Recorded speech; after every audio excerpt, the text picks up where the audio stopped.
an adult fairy tale. I illustrated it myself. Oh. Yes, 24/16 by 24-inch painting. So, reading the opening here. The title characters, by the way, are the fantasy characters. Negativa stormed into the Rising Moon Cafe and pointed her gun at the bartender. "I will finally destroy you." All the diners froze. Wide-eyed attention focused on the woman in the tight red miniskirt. Infinity had already had her hands in the air, pouring 7 apple martinis at once with an arc of cocktail shaker tips. As she filled the incomplete pyramid of martini glasses, she said, "If you kill me, you'll die as well." Negativa flinched and then reached up to the front of her foot-long, thick afro to finger her longevity tiara. "I've overcome that little inconvenience." "That's not true." Infinity took a deep breath. "That cheap math magician's trick won't protect you. To destroy one of us will destroy us both." "Liar!" Infinity laid the cocktail shakers down and gathered her waist-long knotty dreads into a ponytail to prepare for hand-to-hand combat. "Think logically." "That's all I ever do, thank you very much." Infinity moved from behind the bar. "In that case, you should know, as the ruler of all negative numbers, you cannot destroy me without destroying yourself. I am so sick of living in your shadow." Negativa straightened her spine to its full length, but still managed to be the exact same height as Infinity. "I'd do anything to change places with you, but we were created this way, each to control her own domain." "But your domain completely contains mine." Negativa's index finger caressed the trigger. "Negative numbers can be paired in a one-to-one correspondence with any other set of—" "Fuck Cantor's set theory." "But that's the very basis of why you can't destroy me without harming yourself." Negativa lowered the gun. Infinity relieved the weapon from her hand. "I know you're unhappy with your life, but together we can redefine ourselves. Once I figure out how to get rid of you, my life will be redefined for the better." Negativa stomped away from her twin sister. Oh. Now, calling all musicians, because our next roulette loves to do his with a group of magicians. Magicians? Yes, magicians. That's exactly Musicians. right. See, this is why I don't need illegal drugs. I keep telling people that. I don't need to do drugs. I do this naturally. All right, please welcome Thom the World Poet and magical musician. I've got a question. Do you want the past or you want the future? I want the present. The now. Yep. Well, to get to the present, unless I Future. Okay. Future. It began in 1993 with local flavor. Yeah. Chicago House, Six Yeah. and Trinity, Co-op Radio, Yeah. Green Room. Yes.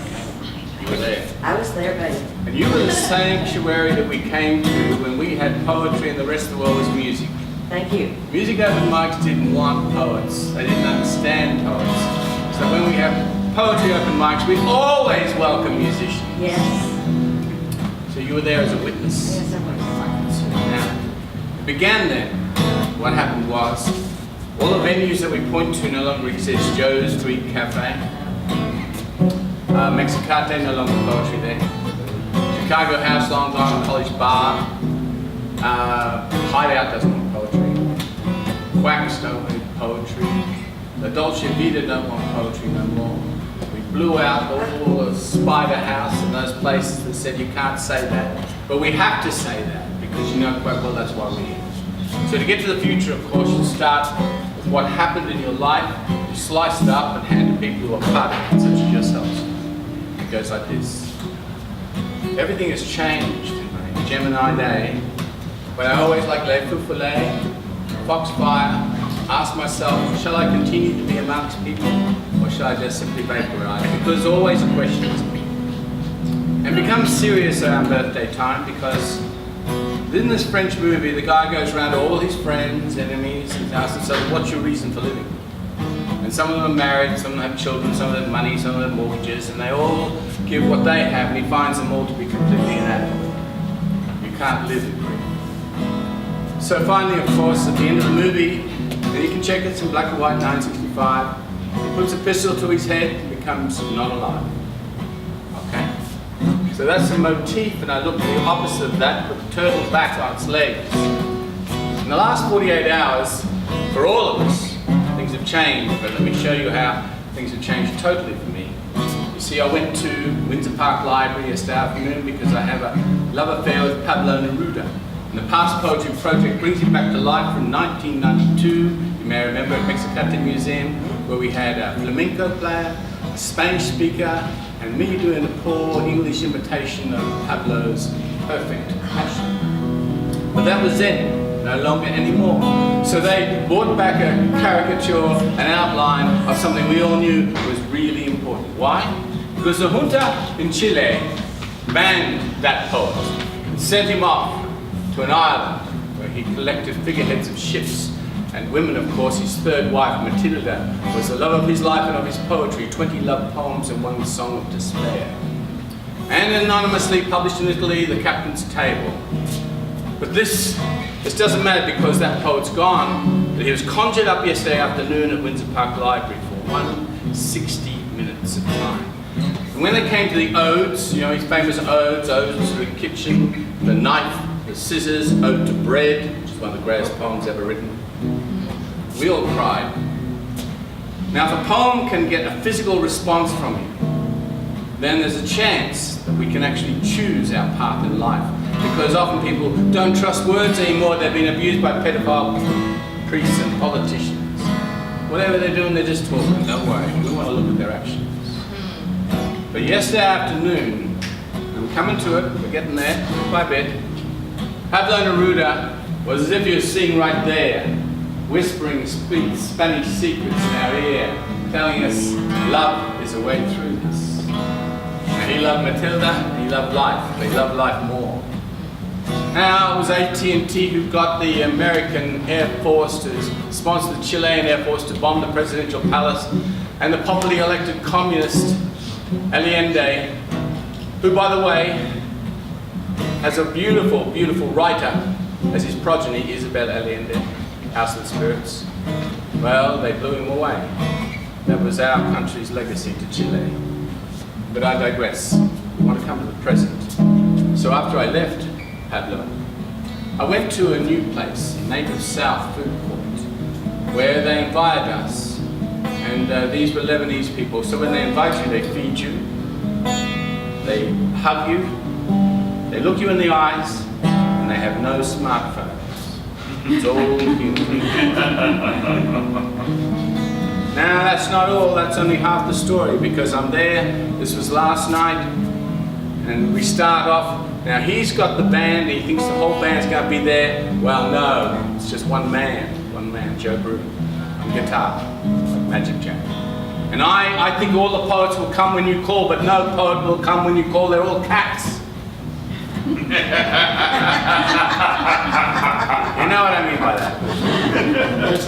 So it's one musician, one poet for 2 hours, continuous, and all the people sat through this, as you're seeing through this now. But don't worry, I'm coming to the present moment, because that's not all that happened last night. About 11 o'clock, I got to meet the Ukrainian food court owner. His name is Igor. He speaks poetry in 3 languages. He reads to me his poetry in Ukrainian. He speaks to me his poetry in Russian. And he tells me, although they took my land, I do not hate Russians. I do not hate. I am here to learn. And I listen to him, and then I go across the road to the Lebanese food court, where they tell me how much they love Khalil Gibran, and how they learn Khalil Gibran from the age of 7 in the schools. Can you imagine poetry in the schools? Can't happen here. Well, on my one hand I have Igor, Ukrainian, Russian, speaks English, and he wants to learn Spanish. On the other hand I have Lebanon, Khalil Gibran, and the two meet, and I thought to myself, wait a minute, these are Lebanese people. My landlady, when I ran an open house, was psychic, and she said, I know you've got homeless people staying in my home. My brother wants to evict you.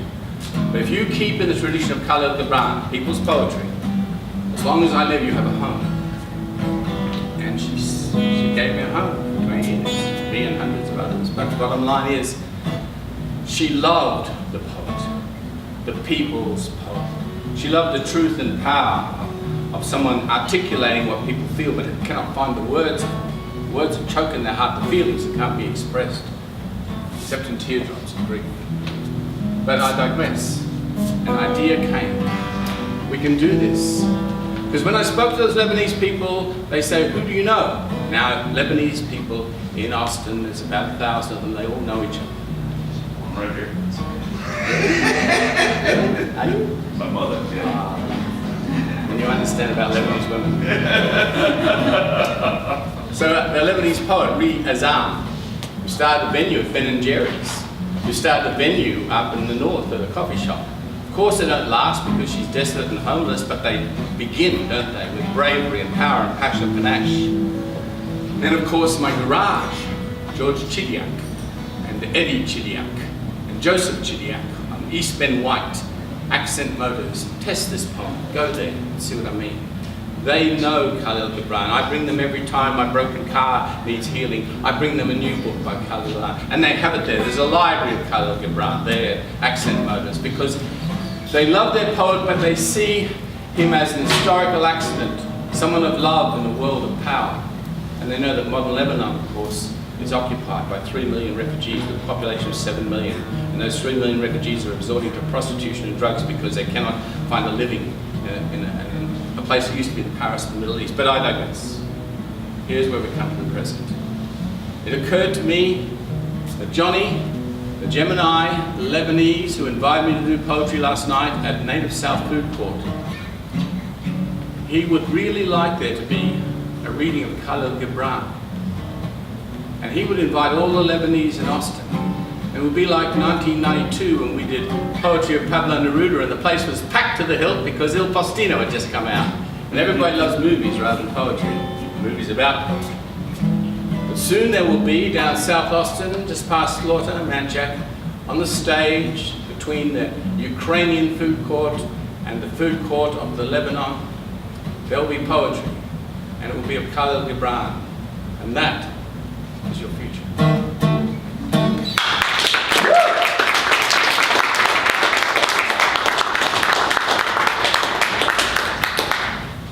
Well, this is the part of the show where I always say, please give, but now that I'm dressed like the Sunday woman, please give. No, nobody's going to come down and kill us all. This is just how I fund my show.